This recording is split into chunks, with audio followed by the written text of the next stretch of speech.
wala po ang damit ko, dong. Sino ba yun? Damit ng anak ko, dong. Lalaki. Sinasabi na. Lampas.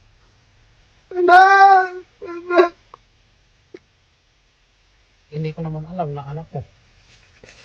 Hindi ko nabigyan ng hustisya ang tumatay na anak ko.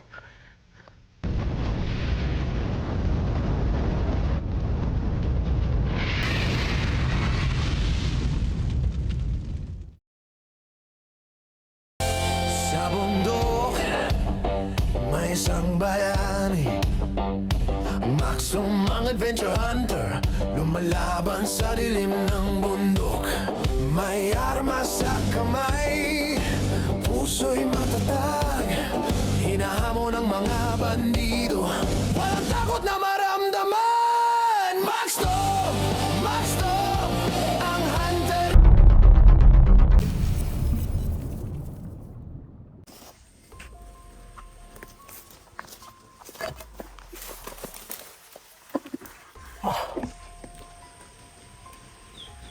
Sabihis pa tayo na. Jacket natin. Kailangan ko yung mga idol.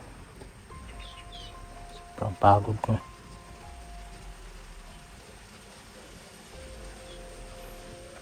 Pero ito, lalaban tayo. At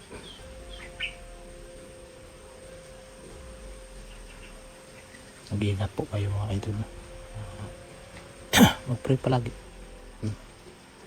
Dahil sigat lang talaga yung pagsandalan natin na hindi magbabago kahit kailanman. Ang Panginoon lang talaga. Lahat po ng marami man tayong kaibigan, pero lahat, hindi naman siguro lahat, pero may mga tao talaga na magbabago yung ugali. Okay lang yan. Kahit ganyan, wala tayong magawa. Total, kanya-kanyang buhay. Yeah. Hindi natin pwedeng i-judge yung mga ibang tao na gano'n.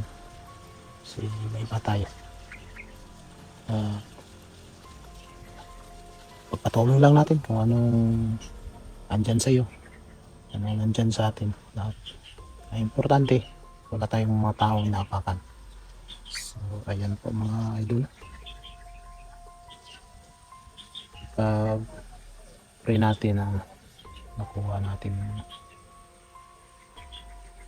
pamangkin ko dahil alam po, unti-unti na.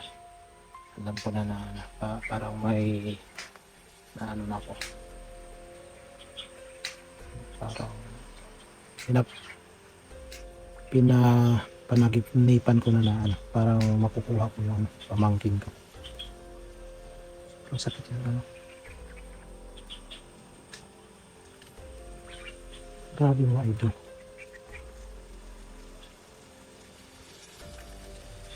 Grabe yung ingay doon ba?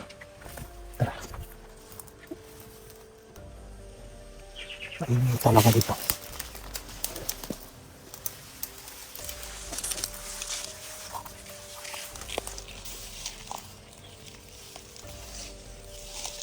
Ito, ano?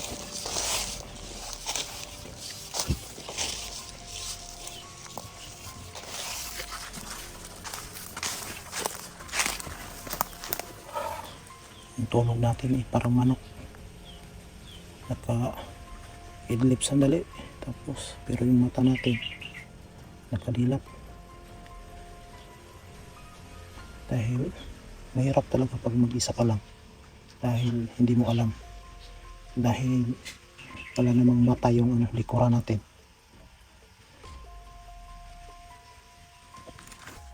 Mainit yung katawan ko rito.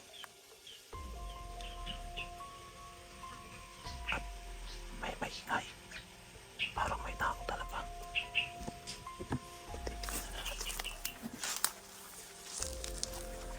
Ito po, may mga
Silent kill natin.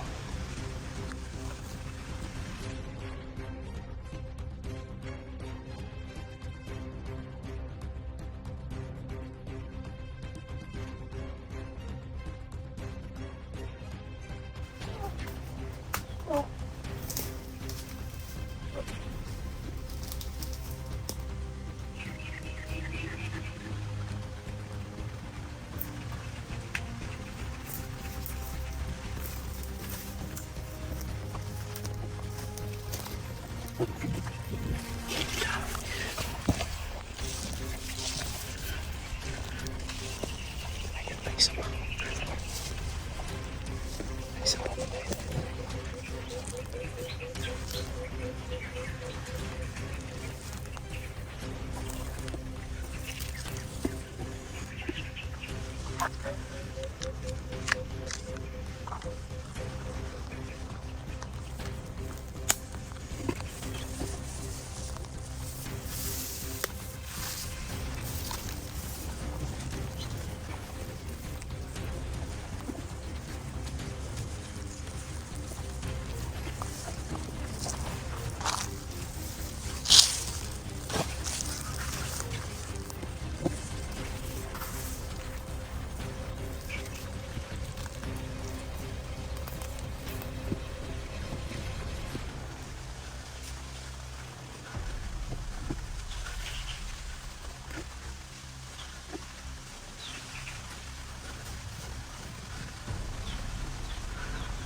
Papatay natin yan.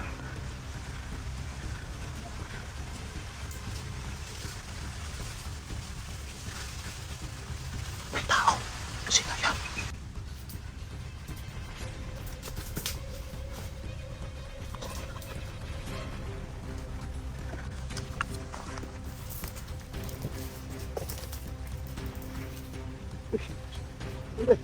Winters! Ano ba yan? Ano ba ito? Ano mo? Kala ko kung sino na. Ano ba isa? Oh, ako lang. Punta! Tara, dito. Dito tayo. Yung ganito. Ano mga gabi dito? Sigurado. Buti bigla ka dumating. Minsan gabi pa ako dito. Ha? Minsan gabi pa ako dito. Takin na. Ako ilang weeks na ako dito. Ano ba? Nakikita niyo kami lahat hapon ni Division Tawat Masjid eh. Kaso, ano? Ano, kita Iwalay kayo? din kami kasi habang kami ng mga bandido. Saglit lang kami nagkausap-usap. Hmm. Ikaw, kumusta ka? Eh, ito po. Ilang weeks na ako dito sa bundok. Pero yung pamangkin ko, Anong update ang pamangkin mo? muntikan pang ginahasa ni Commander Balaw. Talentado. Hmm. Mga halang talaga mga bitukan ng mga bandido na yun. Oo nga eh. So, ikaw, kumusta ka? Wala pa rin akong update wala pa rin akong balita sa anak ko, sa pamilya ko. Oo nga, kumusta pala yung ano, yung pinuntahan mo, yung sabi mo yung pag Sa anak ng asawa ko, Oo. wala din silang balita. wala ka nang naabutan doon. Yun, Na- yung kapatid niya, kaso wala rin. Wala rin siyang balita raw. Yung informer ko, yung dati kong kasamahan. Hmm. Pumunta ko sa kanila, kaso sabi ng asawa niya, matagal na daw hindi nakauwi. Siguro, wala na yun. Alin na yun nila pinuno. Hindi mo. So, kumusta na yung ano, pamilya mo? Yung anak ko. Wala pa rin talaga akong balita sa kanila. Kahit man lang sa anak ko, yung anak kong lalaki. Oh. Sana okay lang sila. Kahit nasa sa kamay ng mga bandido. Dinalangin ko pa rin na okay sila. Pilitin ko kukunin sila sa mga kamay nila pinuno. Kahit na ganito na ako, wala na akong kapangyarihan. Ordinary yung tao na ako. Importante, andito kami. Salamat naman. Handa kami tumulong sa'yo. Salamat. Yun na nga.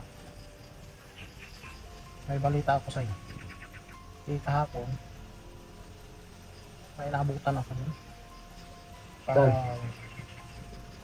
yun ang problema ko. Kasi may bata na inalay nila. Bata? Oo. Ano bata? Bahay lagi. Lalaki. Nako. Tapos, anong ginawa nila sa bata? Sabi ni Inono, inalay daw nila. Tapos sinabit pa dun sa kampuan dek, sa may puno, ng kahoy. Ang bata? Oo. Lulusod sana ako. Demonyo talaga ng mga pinuno na yan. Lulusod sana ako. Yun na, biglang nawala. At yung naiwan, yun na lang gamit isa. Ito po, dala-dala ko. Gamit ng bata? Oo. Ito po yung dala-dala ko. Ito yung bata na, gamit ng bata yung inalay nila? Oo. Iwan ko ba kung sinong may ano yan? Papa. Sure ka na lalaki ang bata na yun? Sure, kita ko talaga. Lalaki ko ang damit na dog. Sino ba yun? Damit ng anak ko to, ng lalaki. Saan? Tingin mo, wala na siyang buhay. Patay na talaga kasi may tali. May tali sa Binita pa talaga sa puno ang anak ko. sinabi talaga.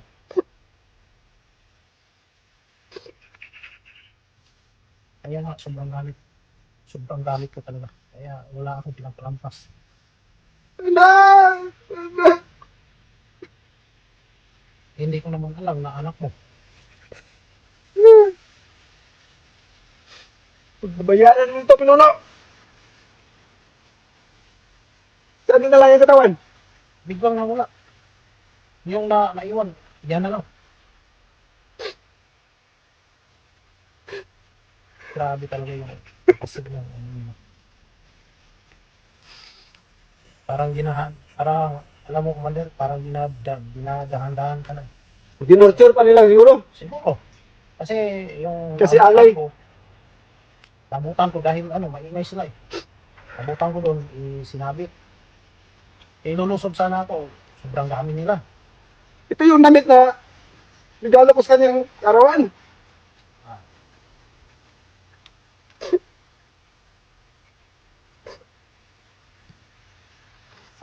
Sakit. Huwag kang maghinaan ng loob. Lalaban tayo. Hanggang sa makakaya natin. Hindi ka namin iwan. Ha? Salamat, salamat. Tayo. Basta, patuloy tayo sa kabutihan. Gusto ko nabigyan ng hustisya ang tumatay na anak ko. Kaya ang pinuno. Pagbabayaran yung ginawa sa anak ko. Tulong-tulungan natin. Puras na mabawi ko yung pamangkin ko. Mula ngayon, dudublihin ko paghahanap sa inyo mga pinuno. Basta mag-ingat lang tayo.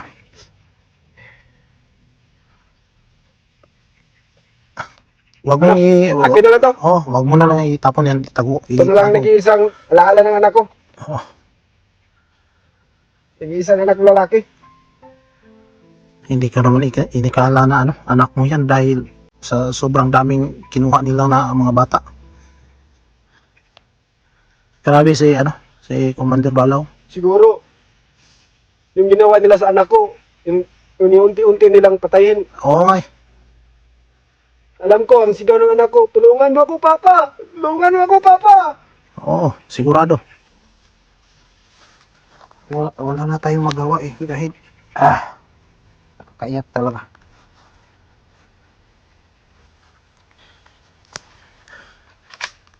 Kala ko nga eh, bigla ka nang dumating. Kaya siguro, ilang gabi ako pinaginipan yung anak ko. Yung nga, may babala na pala. Hmm. Yung anak, Ibigyan kita ng hustisya.